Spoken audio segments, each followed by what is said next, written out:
Welcome to the channel. லாஸ்ட்டாக நம்ம பார்த்தோம் மேட்டரோட ஸ்டேட்ஸ், அப்புறம் அதோட கிளாஸிஃபிகேஷன்ஸ்லாம் பார்த்தோம்.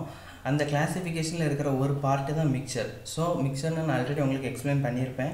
மிக்சரோட செப்பரேஷன்ஸ் என்னங்கிறது தான் இன்றைக்கி நம்ம பார்க்க போகிறோம்.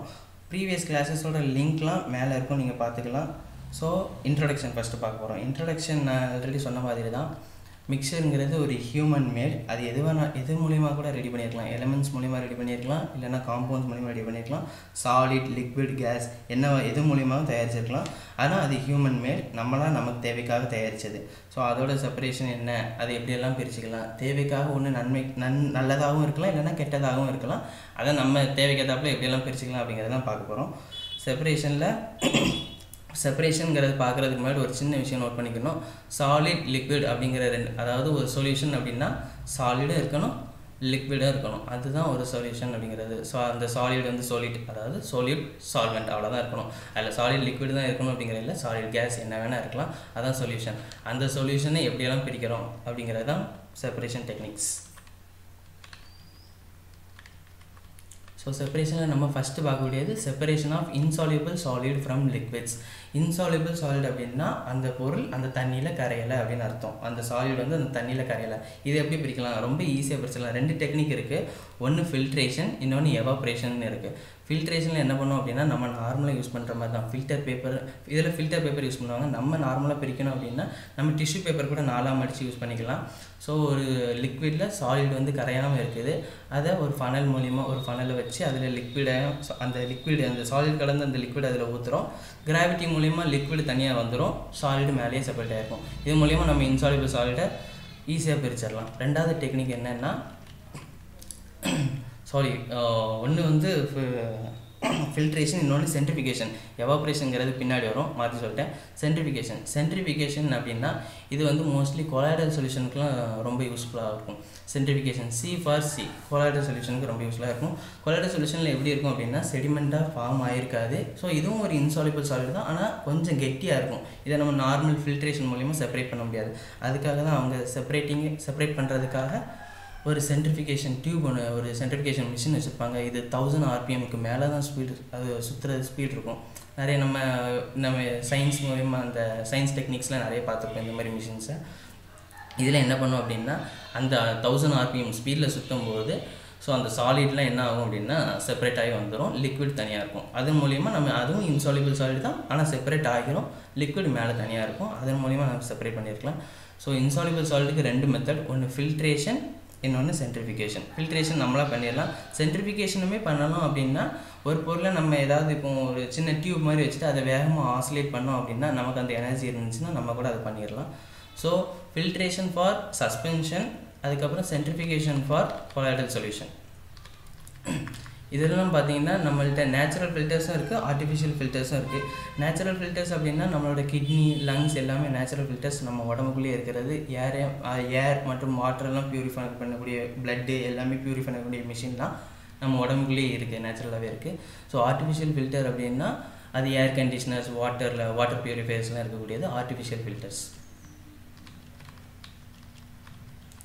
ஸோ அதுக்கடுத்து பார்க்கக்கூடியது நம்ம முதல்ல இன்சால்யூபிள் சாலிட்லாம் பார்த்துட்டோம். இப்போ சால்யூபிள் சாலிட் ஃப்ரம் லிக்விட். ஒரு சாலிட் வந்து லிக்விடில் கரைஞ்சிருச்சு அப்படின்னா அது எப்படி பிரிக்கிறது? ஃபர்ஸ்ட் மெத்தட் எவாப்ரேஷன்னா வேறு ஒன்றுமே இல்லை. அந்த மிக்சரை நம்ம என்ன பண்ணுறோம் அப்படின்னா லைட்டை ஜஸ்ட் ஹீட் பண்ணுறோம். ஹீட் பண்ணும்போது வாட்டர் ஃபஸ்ட்டு நமக்கு எப்போவுமே வாட்டர் எவாப்ரேட் ஆகி போயிருமா. சாலிடோடையும் லிக்விட் கொஞ்சம் லேஸாக இருக்கிறதுனால எவாப்ரேட் ஆகி போயிடும். ரிமைனிங் இருக்கக்கூடியதெல்லாம் நமக்கு என்ன இருக்கும் அப்படின்னா சாலிட் மட்டும்தான் இருக்கும். அதில் நம்ம சாலிட்டை ரொம்ப ஈஸியாக பிரிச்சிடலாம். இந்த டெக்னிக்கை தான் எதில் யூஸ் பண்ணுறாங்க அப்படின்னா உப்பு எடுக்கிறதுக்காக இந்த டெக்னிக் தான் யூஸ் பண்ணுறாங்க. அங்கே நேச்சுரலாகவே வந்து சன் தான் ஒரு ஹீட் எனர்ஜியை கொடுக்குது. அந்த ஹீட் எனர்ஜி மூலயமா லிக்விட் எல்லாம் எவாப்ரேட் ஆகுது. ரிமைனிங் இருக்கக்கூடிய சாலிடான NaCl மட்டும்தான் நமக்கு கிடைக்குது. இன்னொரு டெக்னிக் என்னென்னா எவாப்ரேஷன், அதுக்கப்புறம் டிஸ்டிலேஷன் அப்படின்னா இப்போ நம்ம எப்படி சாலிடை தனியாக பிரித்து எடுத்தோமோ அதே மாதிரி லிக்விட் எடுக்கிறது. கடல் தண்ணி எடுக்கிறோம், அதே மாதிரி நல்லா ஹீட் பண்ணுறோம். ஹீட் பண்ணும்போது என்ன வரும் அப்படின்னா ஸ்டீம் வரும். அந்த ஸ்டீமை அப்படியே கண்டென்ஸ் பண்ணி நமக்கு நார்மல் வாட்டரை யூஸ் பண்ணிக்கலாம், குடிக்கிற தண்ணியை யூஸ் பண்ணிக்கலாம். இது வந்து ஒரு நல்ல டெக்னிக். யூஸ் பண்ணிட்டு இருந்தாங்க. அதிக செலவு, ரொம்ப காஸ்ட்டாக இருக்கிறதுனால இப்போ நிறைய இடத்துல நிப்பாட்டிட்டாங்க. நம்ம சென்னையில் கூட யூஸ் பண்ணாங்க. அதோட காஸ்ட் அதிகங்கிறதுனால நிப்பாட்டிட்டாங்க. இப்போ நிறைய வாட்டர் பியூரிஃபையர்ஸ்லாம் இப்போ மாடர்னாக கொண்டு வந்துட்டாங்க. ஸோ அதுக்கப்புறம் லிக்விட் அண்ட் லிக்விட் மிக்சர். இப்போது இதுக்கு முன்னாடி பார்த்தோம் சாலிட் லிக்விட் கூட கலந்துருந்துச்சுன்னா இதெல்லாம் பிரிக்கலாம் அப்படிங்கிறத பார்த்துருந்தோம். இப்போ லிக்விட் அண்ட் லிக்விட், ரெண்டு பொருள் லிக்விட் அண்ட் லிக்விட் சேர்ந்துருச்சு அப்படின்னா பிரிக்கிறது அப்படிங்கிறத பார்க்கலாம். மிசிபிள் லிக்விட், ரெண்டு பொருள் ரெண்டு லிக்விடை கலந்துட்டீங்க, ஒரு வித்தியாசமே தெரியலை அப்படின்னா அது எப்படி பிரிக்கலாம். ஃப்ராக்ஷனல் டிஸ்டிலேஷன், இதை நம்ம நார்மலாக பார்த்துருக்க மாட்டோம், ஆனால் இண்டஸ்ட்ரியல் ஏரியாவில் இந்த மாதிரி டெக்னிக் தான் யூஸ் பண்ணுவாங்க. ஃப்ராக்ஷனல் டிஸ்டிலேஷன், ரெண்டு பொருளுமே நல்ல மிசிபிள் ஆகுது, சேர்ந்துருச்சு. இப்போ ஆல்கஹாலும் வாட்டரும் இங்கே எக்ஸாம்பிள் கொடுத்துருக்காங்க. ரெண்டு பொருளுமே சேர்ந்துச்சு அப்படின்னா ஒரு வித்தியாசமே தெரியாது. ஜஸ்ட் என்ன பண்ணுறோம், இதேமாரி ஒரு செட்டப் வச்சு நம்ம ஹீட் பண்ணுறோம். ஹீட் பண்ணும்போது என்ன ஆகும் அப்படின்னா வாட்டரோடையும் ஆல்கஹால் வந்து குயிக்காக எவாப்ரேட் ஆகிரும். அப்போ எவாப்ரேட் ஆகும்போது இந்த கேஸ்லாம் இந்த மூலியமாக வருது, இங்கே கண்டென்ஸ் ஆகிடுது, ஆல்கஹாலை ஃபஸ்ட்டு செப்பரேட் பண்ணிடும். இப்போ எக்ஸாம்பிள் எடுத்துக்கிட்டோம்னா வாட்டரோட பாயிலிங் பாயிண்ட் வந்து 100 டிகிரி, ஆனால் ஆல்கஹாலுக்கு அதுக்கு முன்னாடியே இருக்கும், நியர்லி ஒரு 40-50 கிட்டே இருக்கும். ஸோ 50 டிகிரி செல்சியஸ் வரும்போது என்ன ஆகும் அப்படின்னா ஆல்கஹால்லாம் எவாப்ரேட் ஆகி கண்டென்ஸ் ஆகி வந்துடும். அதுக்கப்புறம் வாட்டர் ரிமைனிங்காக இருக்கும், நம்ம அதே மூலியமாக ஈஸியாக பிரிச்சிடலாம். இப்போ இது வந்து மிசிபிள் லிக்விட். இம்மிசிபிள் லிக்விட் எப்படி பண்ணலாம் அப்படின்னா இது நம்மளை கூட செஞ்சு பார்க்கலாம். இந்த மாதிரி ஒரு செட்டப் இருந்துச்சு, இந்த மாதிரி ஒரு ஃபனலை நீங்களே ரெடி பண்ணிட்டீங்க, ஒரு OHP பேப்பர்லாம் ரொட்டேட் பண்ணி இந்த மாதிரி ஒரு ஃபனல் மாதிரி செட்டப் பண்ணிட்டீங்க அப்படின்னா நீங்களே ரெடி பண்ணிடலாம். இம்மிசிபிள் லிக்விட்னா நம்ம எண்ணெயும் தண்ணியும் மாதிரி, அது மிசிபிள் ஆகலை அப்படின்னா அது எப்படி பிரிக்கிறது.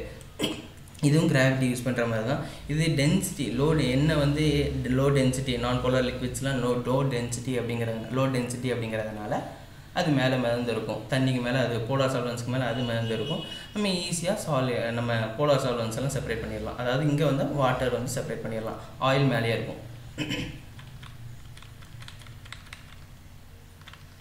ஸோ இதுதான் நம்ம பெட்ரோல் எடுக்கக்கூடிய ஃப்ராக்ஷனல் டெஸ்டிலேஷனோட ஒரு சின்ன செட்டப். என்ன பண்ணுவாங்கன்னா க்ரூட் ஆயிலை கீழே வச்சுருப்பாங்க. க்ரூட் ஆயிலை ஜஸ்ட் அவங்க வேறு ஒன்றுமே பண்ண மாட்டாங்க, இந்த மாதிரி ஒரு பெரிய டியூப்பில் க்ரூட் ஆயிலை கீழே வச்சுட்டு அதில் ஹீட் பண்ணுவாங்க. ஹீட் பண்ணும்போது ஃபஸ்ட்டு நார்மலாக இருக்கக்கூடிய அதில் இருக்கக்கூடிய க்ரூட் ஆயிலில் இருக்கக்கூடிய கேஸ் எவாப்ரேட் ஆகும். ரெண்டாவது ஃபஸ்ட்டு எவாப்ரேட் ஆகக்கூடியது பெட்ரோல் எவாப்ரேட் ஆகுது, அதை கண்டென்ஸ் பண்ணி பெட்ரோலை மாற்றுறாங்க. ரெண்டாவது நாப்தா எவாப்ரேட் ஆகுது, அதை கண்டென்ஸ் பண்ணுறாங்க. இப்படி ஒவ்வொரு ப்ரொசீஜராக கண்டினியூவாக வரும்போது லாஸ்ட்டாக கிடைக்கும் போது நம்மளோட வேக்ஸ் தான் கிடைக்கும். அதுக்கப்புறம் தார், நம்ம ரோட்டுக்கு யூஸ் பண்ணக்கூடிய தார்லாம் கிடைக்கும்.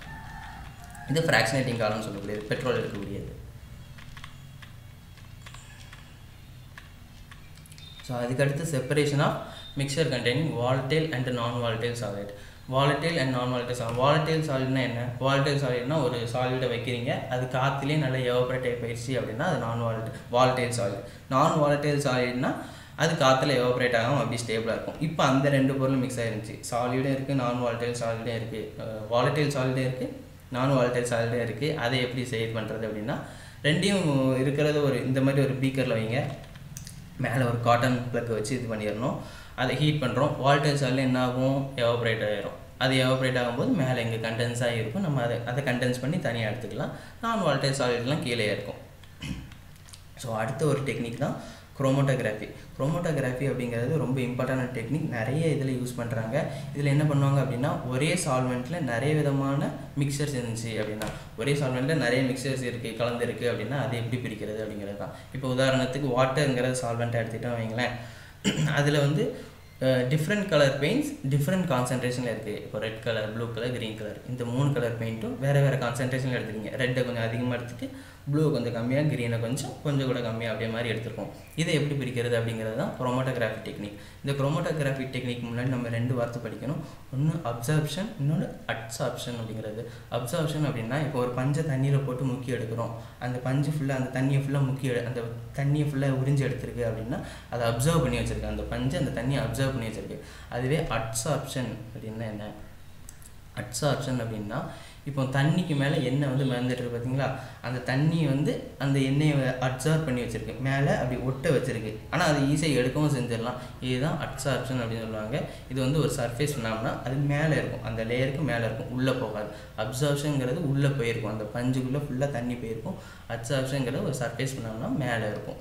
ஸோ சார்கோல் வந்து ஒரு நல்ல அட்சார்ப்மெண்ட். அதனால தான் முன்னாடி காலத்துலலாம் நமக்கு ப்ரஷ் பண்ணுறதுக்கு முன்னாடி என்ன பண்ண, இந்த ப்ரஷிங் டெக்னிக் நமக்கு இப்போ நார்மலாக புது டெக்னிக்லாம் வரதுக்கு முன்னாடி சார்கோல் யூஸ் பண்ணுவாங்க. அது ஒரு நல்ல அப்சர்வ்மெண்ட், ஜெர்ம்ஸ் எல்லாம் நல்லா அப்சர்வ் பண்ணி இழுத்து வச்சுக்கிறோம். அது ஒரு நல்ல டெக்னிக். அந்த டெக்னிக் அதோட இது இருந்ததுனால தான் சார்கோலெல்லாம் யூஸ் பண்ணாங்க. அதுக்கு அந்த கெப்பாசிட்டி இருக்குது, அப்சர்வ் பண்ணுற கெப்பாசிட்டி இருந்ததுனால அதை யூஸ் பண்ணாங்க.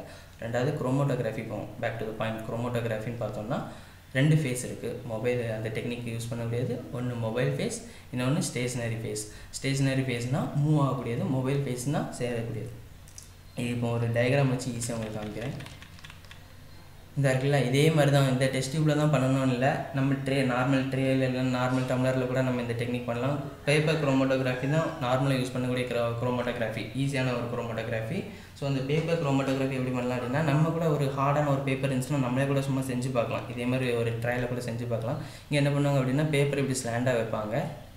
அந்த சால்வெண்ட் நான் சொன்னேன்ல, இப்போ தண்ணியில் 3 கலரான பெயிண்ட் இருக்குது அப்படின்னா அந்த தண்ணியை இப்படி இங்கே ஒரு டாட்டா வச்சுப்பாங்க. அந்த இப்போ நம்ம வச்சுருக்கோம் அந்த லேயருக்கு மேலே, சால்வெண்ட்டுக்கு மேலே கொஞ்சம் தள்ளி இப்படி ஒரு டாட் வச்சுப்பாங்க. அந்த தண்ணியில் 3 கலராக இருக்கா, ஒவ்வொரு சொல்யூஷனுக்கும் ஒவ்வொரு சொலிபிலிட்டி இருக்கும். அதாவது கரையிற தன்மை, இப்படி ஃப்ளோ ஆகிற தன்மை ஒவ்வொரு சொல்யூஷனுக்கும் ஒவ்வொரு மாதிரி இருக்கும். இப்போ ரெட்டுக்கு பார்த்தோம் அப்படின்னா நம்ம ஹை கான்சன்ட்ரேஷன் வச்சுருப்போம், அது கொஞ்சம் ஸ்லோவாக இருக்கும். ப்ளூ பார்த்தோம் அப்படின்னா மீடியம் வச்சுருப்போம், இன்னும் கொஞ்சம் இதாக இருக்கும். க்ரீன் பார்த்தோம் அப்படின்னா சொலிபிலிட்டி கொஞ்சம் அதிகமாகவே இருக்கும், ஏன்னா அது லோ கான்சன்ட்ரேஷனுங்கிறதுனால டக்குன்னு அப்படி போயிடும். ஸோ லாஸ்ட்டாக பார்த்தோம் அப்படின்னா இந்த மாதிரி ஒரு கொஞ்சம் நேரம் கழிச்சு, ஒரு அரை மணி நேரம் கழிச்சு, 10 நிமிஷம் கழித்து பார்த்தோம் அப்படின்னா நம்ம அந்த இது மேலே இருக்கும், அந்த லேயர்லாம் அப்சர்வ் ஆகிருக்கும். என்னென்னா இப்போ க்ரீன் கலர் வந்து குயிக்காக அப்சர்வ் ஆகிருக்கும், மேலே இருக்கும். ரெண்டாவது இருக்கக்கூடியது ப்ளூ, நான் சொன்ன மாதிரி ப்ளூ, அதுக்கடுத்து இருக்கக்கூடியது ரெட்டு. இந்த மாதிரி 3 லேயர் நம்ம ஈஸியாக பிரித்து பார்த்துக்கலாம். இது ஒரு நல்ல டெக்னிக், நிறைய இதில் யூஸ் பண்ணுறாங்க. குரோமோட்டோகிராஃபியோட அப்ளிகேஷன்ஸ்லாம் பார்த்தோம்னா ஃபாரன்சிக் சயின்ஸ்லேயே யூஸ் பண்ணியிருப்பாங்க, நிறைய லேபரேட்டரிஸ்லாம் யூஸ் பண்ணுறாங்க. இப்போ கூட ரொம்ப ரீசெண்டாக நிறைய காலம் குரோமோட்டோகிராஃபி அப்படி நிறைய இருக்குது. அதோடைய யூசஸ்லாம் நிறைய வைட் வெரைட்டி, நம்ம பார்க்க முடியாத அளவுக்கு அந்த டெக்னிக்ஸ்லாம் இருக்குது. ஸோ 3 விஷயம் நம்ம பார்த்தோம் செப்பரேஷனில். இன்சாலிபிள் சாலிட்னா கரையாத ஒரு பொருள், அந்த பொருள் எப்படி அதை எப்படி பிரிக்கிறது? ஃபில்ட்ரேஷன் மூலிமா, சென்ட்ரிஃபிகேஷன் மூலிமா. ஃபில்ட்ரேஷன் வந்து சஸ்பென்ஷனுக்கு ரொம்ப, சஸ்பென்ஷன்னா கரையாமல் இருக்கும்ல, அந்த மூலிமா அந்த மாதிரி இருக்கக்கூடிய சொல்யூஷனாக ஃபில்ட்ரேஷன் மூலிமா பிரிக்கலாம். அதுக்கப்புறம் சென்ட்ரிஃபிகேஷன் வந்து கொலாய்டல் சொல்யூஷனுக்காக யூஸ் பண்ணிக்கலாம், அது சென்ட்ரிஃபியூஜ் பண்ணி கொலாய்டல் சொல்யூஷனை பிரிச்சுக்கலாம். ரெண்டாவது பார்த்தது சொலியபிள் சாலிட், ஒரு சொலியபிள் மிக்ஸ் ஆகக்கூடிய ஒரு லிக்விடில் சாலிட் மிக்ஸ் ஆகிருந்துச்சுன்னா எப்படி, அதை எவாப்ரேஷன் மூலியமாக பிரிக்கலாம், டிஸ்டிலேஷன் மூலியமாக பிரிக்கலாம். லிக்விட்ஸ், அது மிசிபிள் லிக்விடாகவும் இருக்கலாம், இம்மிசிபிள் லிக்விடாகவும் இருக்கலாம். மிசிபிள் லிக்விட்னா 2 லிக்விடும் கலந்துருச்சு, அதை எப்படி பிரிக்கிறது? Fractional distillation. இம்மிசிபிள் லிக்விட் அதை எப்படி பிரிக்கிறது அப்படின்னா செப்பரேட்டிங் ஃபனல். இதை நம்ம யூஸ் பண்ணி நம்மளே செஞ்சு பார்க்கக்கூடிய மாதிரி ஒரு இது. அதுக்கப்புறம் வாலட்டைல் சாலிடும் நான் வாலட்டைல் சாலிடும் மிக்ஸ் ஆயிருந்துச்சுன்னா எப்படி, அது ஜஸ்ட் ஹீட் பண்ணுறோம். வாலட்டைல் சாலிட் என்ன ஆகுது அப்படின்னா கேஸாக எவாப்ரேட் ஆகுது, அதை தனியாக செப்பரேட் பண்ணிடுறோம். ரெண்டாவது குரோமோட்டோகிராஃபி பார்த்தோம். ஸோ இந்த மாதிரி செப்பரேட்டிங் டெக்னிக்ஸ்லாம் நம்மளே நிறைய யூஸ் பண்ணி பார்க்கலாம். நிறைய விஷயங்கள் நம்மளே செஞ்சு பார்த்துட்டு இது எந்த மாதிரி ஸ்டேட்டில் இருக்குது, இது என்ன மிக்சர்லாம் இருக்குது அப்படிங்கிறத நம்மளே செஞ்சு பார்த்து தெரிஞ்சுக்கலாம். நம்ம டெய்லி யூஸ் பண்ணக்கூடிய பொருளையே நிறைய இந்த மாதிரி செஞ்சு பார்க்கலாம். செஞ்சு பார்த்துட்டு எந்த மாதிரியான மேட்டர்லாம் இதில் இருக்குது, சாலிடில் இருக்குதா, லிக்விடில் இருக்கா, கேஸில் இது அதிகமாக இருக்குதா, அதுக்கப்புறம் இதில் என்னென்ன சொல்யூஷன் அதிகமாக கலந்துருக்காங்க அப்படிங்கிறதெல்லாம் ஈஸியாக நம்மளே புரிஞ்சுக்கலாம். ஸோ அதுக்காக தான் இந்த செப்பரேஷன் டெக்னிக்ஸ்லாம் நம்ம கொடுத்துருக்காங்க. ஸோ தேங்க்ஸ் ஃபார் வாட்சிங்.